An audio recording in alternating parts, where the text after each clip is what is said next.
Vai lá, torcedor, é isso, é isso. O Grêmio é surpreendente. O Grêmio surpreende todo mundo. Quando a gente menos espera, o Grêmio consegue fazer algo fora da curva. E, gente, assim, ó, eu não tô falando de desempenho. O Grêmio hoje não teve uma partida espetacular de elogiar aquela coisa maravilhosa, aquele. Não, não. O Grêmio simplesmente quis um pouco mais. O Grêmio simplesmente esteve um pouco mais organizado. E foi o suficiente. O suficiente para conseguir uma vitória que ninguém acreditava. Acho que nem o torcedor mais otimista acreditava num 3-1 contra o Atlético, fora de casa, com o retrospecto que o Grêmio vinha tendo.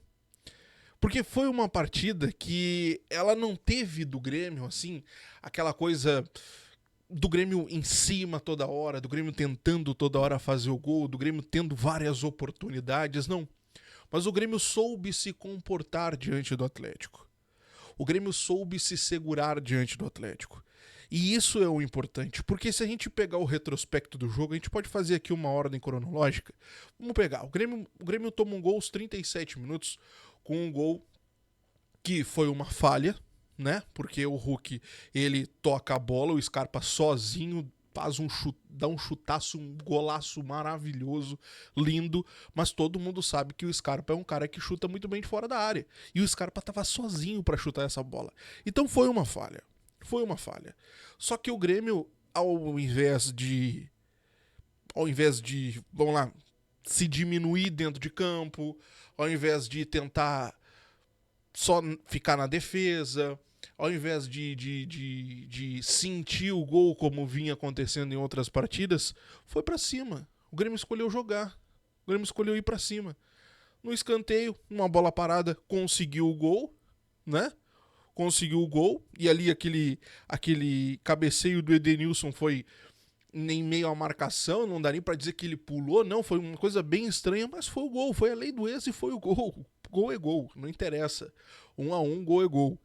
E a gente tá empatando. No intervalo ali já parecia algo diferente, porque sinceramente, os últimos jogos do Grêmio, o Grêmio sempre tinha dificuldades, mas no intervalo a gente ir empatando com o Atlético fora de casa, a coisa poderia ser um pouco diferente.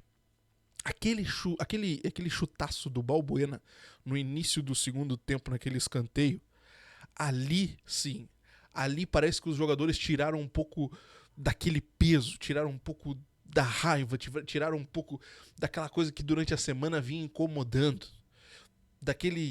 Daquela coisa horrível que a gente viu ontem que aconteceu. Eu não tô falando do protesto, eu tô falando dos caras que foram para cima, de tentar agressão e tudo mais.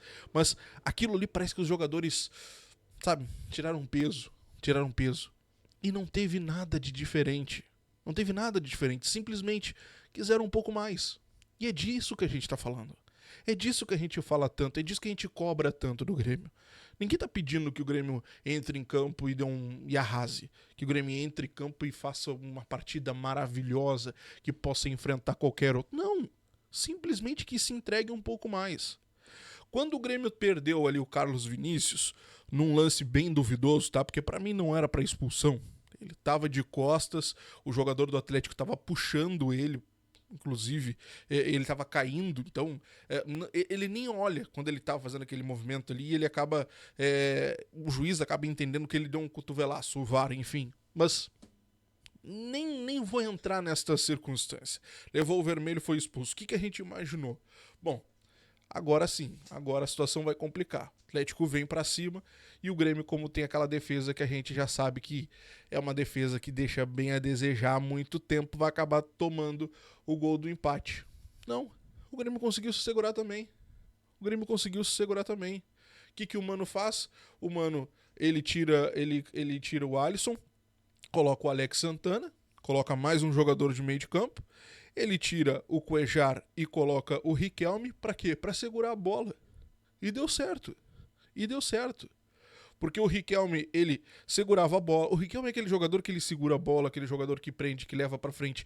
Principalmente depois que o Grêmio já não tinha mais o Carlos Vinícius lá na frente, o Riquelme faria essa função. O Riquelme seria esse cara de prender a bola lá no ataque, pra bola não ficar somente no campo de defesa e o Grêmio correndo risco a todo instante. Só que quando o Riquelme entra, O Coelho, jogador do Atlético Mineiro, faz aquela agressão. Aquilo é uma agressão, pô. Ele pisa no Riquelme. Ele pisa com vontade no Riquelme. Tanto que o juiz nem pensou duas vezes quando viu a imagem no VAR, né? Levou o vermelho direto. O estádio todo, quando viu a imagem, nem bateu contra. Não tem explicação o que esse jogador fez, né? Não tem explicação. E aí a gente chega lá no final, quando teve ali o gol do Riquelme, e aí o gol do Aravena, numa jogadaça, né? Uma jogadaça do próprio Riquelme, na defesa marcado, consegue entregar a bola ali pro André, e o André volta com o Aravena numa roubada de bola lá atrás do Kahneman. Aliás, elogio, né? Kahneman e Balbuena. Dois jogadores que fizeram uma partida espetacular. Espetacular. Dois jogadores que atuaram demais hoje. Demais. Então, assim, o Grêmio como um todo, o Grêmio foi bem porque o Grêmio teve mentalidade. O Grêmio foi inteligente hoje. A gente tanto falou que os jogadores do Grêmio eram jogadores que deixavam a desejar, jogadores que estavam se comportando como burros, jogadores que não tinham inteligência, que não tinham calma na hora da tomada de decisão. Hoje foram jogadores que conseguiram, pelo menos, pensar um pouco mais. Nós temos pontos a colocar na partida? Claro que temos. O Edenilson, embora tenha feito gol, é um jogador muito insuficiente. O Edenilson é um jogador que não tem condições. Sinceramente, não é porque ele fez o gol que eu vou rasgar elogios ao Edenilson. Não. O Edenilson é um jogador que até o gol, ele não jogou nada. Mas ele fez o gol. Não vai mudar a nossa opinião quanto a isso, né? Outro ponto importante também, que a gente precisa ficar atento agora. O Vijaçante. O Vijaçante, ele sofre uma lesão ali, aparentemente joelho. Ele acaba sendo substituído pelo Dodge. Ele sai de carrinho ali do campo chorando. Tá? Até tem uma informação que eu não consegui confirmar, mas parece que ele saiu de ambulância. Dali ele já saiu com o carrinho e foi direto pra ambulância. Nem pro vestiário foi, mas ainda tem que confirmar isso aí. Mas, enfim, ele sai com a lesão chorando, só por ele ter saído chorando dali já dá um indicativo aí do que pode ter sido essa lesão ou do Vijaçante. E um outro ponto que me chama muita atenção também, que a gente precisa conversar: Carlos Vinícius.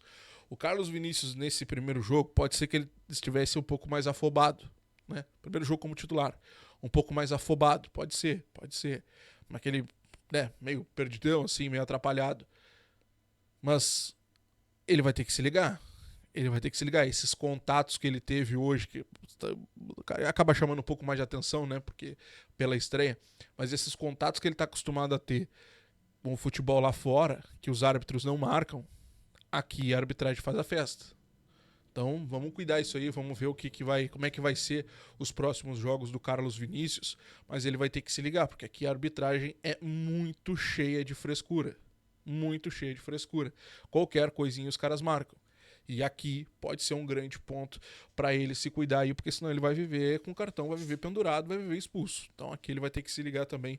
Mas como é o primeiro jogo, da volta, um jogo que os jogadores estavam pilhados, tinham que mostrar dentro de campo uma situação diferente, pode ser que até pela ansiedade ele tenha passado um pouco do ponto em algum ponto ali, outro aqui. Mas o fato é que o Grêmio conseguiu uma vitória espetacular fora de casa, que ninguém acreditava, e uma vitória muito importante. Fora de casa, só para vocês terem uma noção, o Grêmio não vencia desde o dia 6 de dezembro de 2023. Tá? Se eu não me engano, é o jogo contra o Fluminense. Então, assim, gol, lembra que o Soares arrasa no Maracanã e tudo mais? Se eu não me engano, foi essa partida aí. Mas a data é 6 de dezembro de 2023. O Grêmio agora no próximo sábado, às 9 da noite, enfrenta o Ceará na Arena, recebe o Ceará. E aí durante a semana a gente vai ter mais informações sobre os reforços, né? Tem o Noriega, tem o Marcos Rocha, tem o Arthur. Tem muito jogador aí que tá chegando e que vai reforçar o Grêmio nos próximos dias. Pro Mano Menezes, um respiro, um alívio e quem sabe uma retomada do seu trabalho agora por mais tempo. Será que o Mano vai persistir por mais tempo ainda? Tomara que ele consiga ajeitar esse time, tomara que esse time agora entenda o motivo das cobranças e entendam onde estão, né? O fato é que o jogo de hoje deixou, assim, um pontinho de esperança aí pro torcedor. Mas eu quero saber a tua opinião, o que tu viu da partida? Comenta aqui embaixo. Um grande abraço e até a próxima.